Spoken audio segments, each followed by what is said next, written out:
जीव का नरक में जाना, पाप कर्म करना, उनमें पाने वाली यातनाओं से भयभीत होकर के राजा परीक्षित ने प्रश्न को बदल दिया है।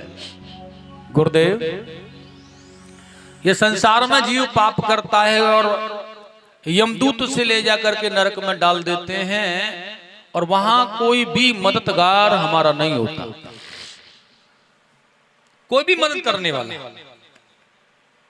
न माँ न पिता न भाई न बहन न नातेदार रिश्तेदार, कोई अपना नहीं होता और वो चिल्लाता रहता है मदद के लिए। क्या उसका नरक में जाने से बचने का कोई उपाय नहीं है? नरक में जाने वाले जो व्यक्ति हैं उनको नरक में न जाना पड़े ऐसा कोई साधन, ऐसी कोई युक्ति नहीं है। भगवान सुखदेव जी ने बड़ा सुंदर कहा है, भैया पाप कर्म करोगे तो नरक में जाना पड़ेगा। जब पाप करोगे तो नरक में जाना पड़ेगा। अच्छा, पाप करने के बाद नरक में न जाओ यह तो भाई असंभव है, ऐसा तो हो ही नहीं सकता। पाप करोगे तो नरक में ही जाना है। राजा परीक्षित ने फिर से पुनः कहा है, गुरुदेव कोई ऐसा उपाय हो आपके पास तो हमें बताने का प्रयास करें। सुखदेव जी ने फिर से कह दिया, भाई पाप कर्म करोगे तो नरक में जाना ही पड़ेगा। परीक्षित जी ने कहा, यह तो कोई बात नहीं बनी भाई। फिर से पुनः प्रश्न किया, गुरुदेव आप समझ करके बताने का प्रयास करें कि नरक में जाने वाला जीव कैसे बच सकता है। सुखदेव जी का मन किया, राजा परीक्षित का जो प्रश्न है यह अपने लिए नहीं है, संसार की भलाई के लिए है। तो क्या करना चाहिए? फिर अब इसे बता ही देना चाहिए कि नरक में जाने से कैसे बचा जाएगा। और बड़ा सुंदर कहा है इन्होंने, राजन नरक में अनेक प्रकार की यातनाएं होती हैं। दक्षिण दिशा में 99,000 कोस की ऊंचाई पर दक्षिणों वो नरक का समागम है, यमराज का शासन काल, और वहां अनेक प्रकार की 28 नरकों का वर्णन है सुखदेव जी ने जो किया है। और उन नरकों में बहुत सी यातनाएं होती हैं। जैसा कर्म कर रहे हो यहाँ उसका भुगताना वहां बड़ा अच्छे बड़े आराम से देना पड़ता है बेटा। यहाँ से यह शरीर रूपी जीव जब जाता है सूक्ष्म रूप में तो वहां जाकर के वो अपराध और दंड को भोगता है। तो उससे बचने का एक ही साधन है, समय रहते भगवान की शरणागति मिल जाए। उन्होंने कहा भैया उन नरकों में जाने से बचने का एक ही उपाय है, भगवान नाम, और कुछ नहीं। प्रायश्चित कर लेना। अगर वो प्रायश्चित करके परमात्मा की शरण में आ जाए और गिड़गिड़ाए, हे प्रभु अब कोई भी पाप नहीं करेंगे, जो हो गया सो हो गया, हमें क्षमा कर दो, और अगर वो प्रायश्चित कर ले तो नरक में जाने से बच सकता है। लेकिन उन्होंने बड़ा सुंदर कहा है, आप किसी ऐसे भक्त की कथा बता करके सुनाओ जो कि पाप योनि को प्राप्त करने वाला, नरक में जाने वाला व्यक्ति नरक में जाने से उस साधन से बच गया हो। उन्होंने कहा भैया ऐसे तो बहुत भक्त हैं, लेकिन मैं तुम्हें फिर भी बड़े सुंदर भाव से बताना चाहता हूं, ध्यान देकर के सुनना है।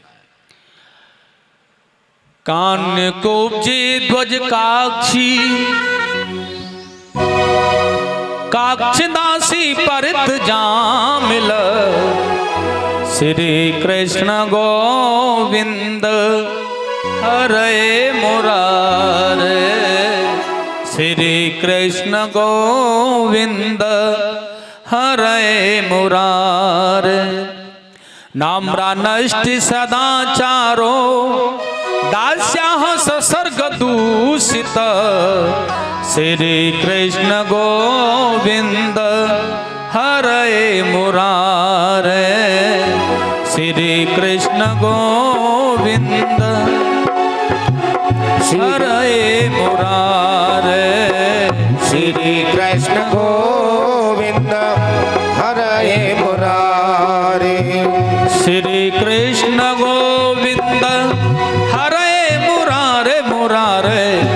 हे नाथ नारायण वासुदेव, हे नाथ नारायण वासुदेव,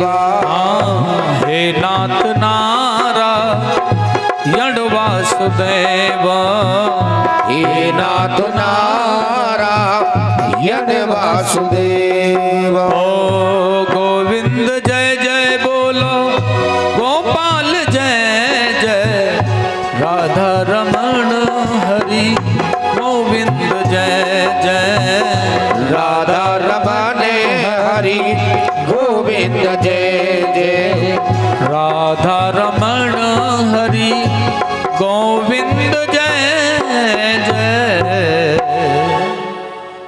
कान्य कुंज प्रदेश में एक अजामिल नाम के ब्राह्मण रहते थे। उनका नित्य प्रति काम था नित्य होम करना और वन में समधा लेने जाना। अच्छा, वह रोज वही कार्य करते हैं, वन में समधा लेने जाते हैं, शाम को ही सारी व्यवस्था करके रखते हैं और प्रतिदिन नित्य प्रति होम करते हैं। ये अपने घर में बड़े आराम बड़े आनंद के साथ में वह होम करने पर लगे रहते हैं। गायत्री उपासना करना, होम करना, यह बड़ा सुंदर भाव। लेकिन एक दिन यह समधा लेने जंगल में गए थे। शाम को प्रतिदिन समधा इकट्ठा करना, और जब यह समधा लेने गए हुए हैं तो वहां एक वैश्या को एक सूत्र के साथ उन्होंने रति विहार करते हुए देखा, और उस वैश्या के उभरे हुए बदन को देख करके वो मुग्ध हो गया। घर पर आया, उसके दिमाग ने, उसकी बुद्धि ने, उसके मन ने काम करना छोड़ दिया। इंद्रियों की प्रबलता उमड़ी, मन को काबू में कर लिया। और जब इंद्रियों के बस में यह मन जब हो गया तो वह उसी वैश्या को अपने घर पर समझा बुझा करके ले आया।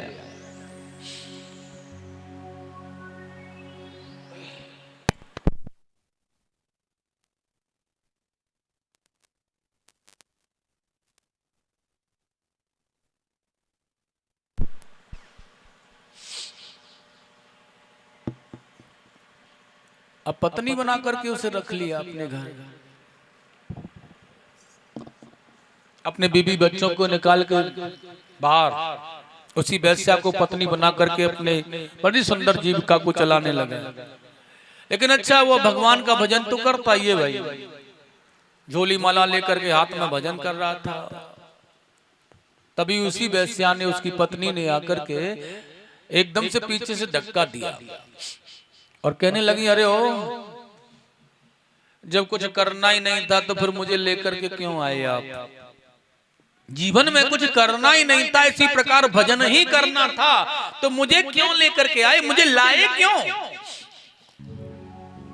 साथियों, उस पत्नी की वाणी का ऐसा असर उस पर पड़ा कि वह सर्वस्व भजन छोड़ करके बुरे कर्मों में चला गया, पापी हो गया, चोरी करने लगा, डाकू बन गया, डाका डालने लगा, बलात् साधु महात्माओं को पकड़ लेता है, उनकी झोली डंडाओं को छुड़ा लेता है, पंछियों का शिकार करता है और उन्हें खा जाता है। पकाने की आवश्यकता नहीं, कच्चा ही खा जाता है। इतना बड़ा दूषित हो गया यह अजामिल। बुरे कर्म, बुरा कार्य, उसके अंदर जब दूषितता भर गई उसकी इंद्रियों में, उसका मन मैला हो गया, उसकी बुद्धि ने काम करना बंद कर दिया। एक बार उस गांव में होकर के कुछ महात्मा, कुछ संत जा रहे थे, ब्राह्मणों की टोली। पहले के जमाने में साधन तो कुछ हुआ नहीं करते थे भाई, बहुत पुरानी बात। लेकिन ऐसा नहीं था कि उस जमाने में साधन नहीं थे तो साध्य की प्राप्ति लोग नहीं करते थे, भगवान से मिलने नहीं जाते थे, गुरुजनों का साथ नहीं होता था, ऐसा नहीं था। साधन नहीं थे लेकिन साध्य की प्राप्ति की व्यवस्था वो करते थे। और आज के जो साधन थे है ना, वो अपने हाथ पैरों को साधन रूपी कार्य के द्वारा, तो पैदल पग यात्रा हुआ करती थी। कभी कभी देखिएगा राम जी के सेवक कृष्ण जी से मिलने जाते थे, तो कृष्ण जी के सेवक राम अयोध्या नरेश के पास में रामलला के दर्शनों के लिए जाते थे, तो वो पग यात्रा चलती थी, जमातें। अच्छा, उस जमाने की जमातें कोई एक दो तो जाता नहीं था। आज तो बता, बैग बस्ता उठाया, अकेले भी चलने का मन। पहले तो बड़ा सुलह होती थी, 2, 4, 10, 20, 50 लोग जाते थे गुरुजनों के साथ। जमात चल रही है, सभी लोग जा रहे हैं, हरे राम हरे कृष्ण कीर्तन चल रहा है, सत्संग की महिमा, और चले जा रहे हैं। गांव में होकर के गुजर के गए, संध्या का प्रहर आने लगा, देखा दूर गांव है दूसरा वाला। गुरुजनों ने कहा भैया आज का विश्राम यहीं कर लेते हैं। अब आस्थाएं भी थी, कैसी आस्था की 50 लोगों को सुलाने की व्यवस्था करना और ठाकुर जी का भोग लगवाना, माने उनको प्रसाद ग्रहण कराना। लेकिन उस गांव में आज डेरा डालने का मन किया तो गांव से बाहर बैठे हुए व्यक्ति लोग, जैसे कि आपके गांव में भी आ जाते हैं, गांव से थोड़ा बाहर आकर के टहलना होता, बैठ जाते हैं। वह अब बैठे थे, उन्होंने पूछा गुरुदेव ने, भैया यहाँ पर कोई धर्मशाला, कोई आश्रम, कोई संत, कोई महात्मा, कोई भगत जी रहते हो तो बता दो हमें। नहीं कहा महाराज यहाँ कोई धर्मशाला नहीं है, कोई महात्मा नहीं, कोई योगी नहीं, कोई आश्रय नहीं, यहाँ कोई व्यवस्था नहीं है, आगे चले जाओ। कहा भाई संध्या प्रहर आ गया है, आगे वाला गांव दूर है, कोई भी ऐसा व्यक्ति हो आज की व्यवस्था कर ले। उन्होंने कहा ये ऐसे तो मानेंगे नहीं, बताओ 50 लोग जमात लेकर के चल रहे हैं, किसी के भी घर पर चले जाएं तो डाका डल जाए बेचारे के यहाँ। बताओ इनके लिए खिलाना पिलाना सारी व्यवस्था, बिना काम वाले लोग, बिना बुद्धि के लोग थे ये। उन्होंने कहा ठीक है, हमारे गांव में तो ऐसा कोई स्थान नहीं, लेकिन एक भगत जी हमारे गांव में रहते हैं। क्या नाम है उसका? उन्होंने कहा भैया उनका नाम है अजामिल भगत जी। ठीक है, तो उन्हीं के पास चलो। अजामिल भगत जी के पास में जाने का मन है, दरवाजा खटखटा दिया, दरवाजा खोलो। अजामिल तो घर ही नहीं था, वो तो रात्रि के 12 बजे आता था। पत्नी ने दरवाजा खोला, महात्माओं को देख करके आई, उनके तेज, उनके स्वरूप को देखा, बड़ा प्रसन्न हुई है। संत हृदय नवनीत समाना, संतों का मिलना परमात्मा की कृपा से होता है। ब्राह्मणों का सहयोग, उनसे मिलना भगवान की कृपा होती है, हमारे जीवन में तभी मिलता है। वो तो जानती थी, इसलिए आज बड़ा सुंदर आदर किया उनका। गुरुजन आदेश करें मेरे लिए। उन्होंने कहा बेटी यही अजामिल भगत जी का घर है क्या? अब विचार कर रही है कि इनसे झूठ नहीं बोलना चाहिए। उन्होंने कहा अजामिल भगत जी का घर यह नहीं है। अब उन्हें लग रहा है कि ये झूठ बोल रही है, हमें देखने के बाद में 50 लोग हैं ना। उसने कहा हमें बताया किसी ने, यही अजामिल भगत जी का घर है, तुम झूठ बोल रही हो। वो वैश्या, वो पत्नी अजामिल की कह रही है गुरुदेव ये अजामिल का तो घर है, अजामिल भगत जी का घर नहीं है। अजामिल का घर यही है। अगर आप अजामिल के घर पर आए हैं तो यही है, अगर अजामिल और भगत जी ये दोनों के घर पर आए हैं तो यह नहीं है। बता दिया मेरा पति कैसा है, आपको देखेगा जोली डंडाओं को छुड़ा लेगा, भगा देगा, बहुत ही नालायक है मेरा पति, बहुत दुष्ट प्रवृत्ति का है, वह ऐसे पकड़ता है, पंछियों का शिकार करता है, खा जाता है, बहुत ही बेकार। गुरुजी समझ गए कि उन लोगों ने उपहास उड़ाया है हमारा, इसलिए इसके यहाँ भेजा है। चलने लगे। वही वैश्या के मन में विचार आया, संत बड़ी कृपा करके पधारते हैं, और जो कृपा करके पधारता है ना उसका सत्कार करना चाहिए। तो दौड़ के गई, आगे से हाथ ऐसे कर लिया, गुरुदेव रुक जाइएगा। नहीं रुक सकते बेटी, क्योंकि ठाकुर जी का भोग लगाने का समय हो रहा है और तुम ऐसा नहीं कर सकती हो। आंखों में अश्रु आ गए आज उस वैश्या के, आज मेरा इतना जीवन धिक्कार है कि मैं गोविंद के घर पधारने पर उनके लिए भोग नहीं दे सकती। उसकी आंखों में अश्रु आ गए, रोने लगी वो वैश्या। गुरुदेव ये सत्य है कि मैं इतनी पावन नहीं हूं कि आपके ठाकुर जी का भोग लगा सकूं। मेरी रसोई भी उतनी पावन नहीं है जो आपके ठाकुर जी का भोग मेरी रसोई से बने। मेरा घर उतना पवित्र नहीं है कि मैं आपको अपने घर में विश्राम कराऊं। लेकिन गुरुदेव मैंने जाना है, महापुरुषों का ऐसा कहना है, मैंने सोचा है किसी कारण से व्यवस्था न होने पर अगर मैं किसी जगह से आपको सूखी सामग्री ला करके दे दूं और आप स्वयं ही अपने पवित्र भाव और पवित्र मन से अपने ठाकुर जी का भोग लगाए हैं, तो उसमें आपको आपत्ति न हो तो मैं ऐसा कर सकती हूँ। बाकी मेरा घर, मैं स्वयं, मेरी रसोई बिल्कुल आपके लायक नहीं है, मैं उतनी पवित्र नहीं हूं।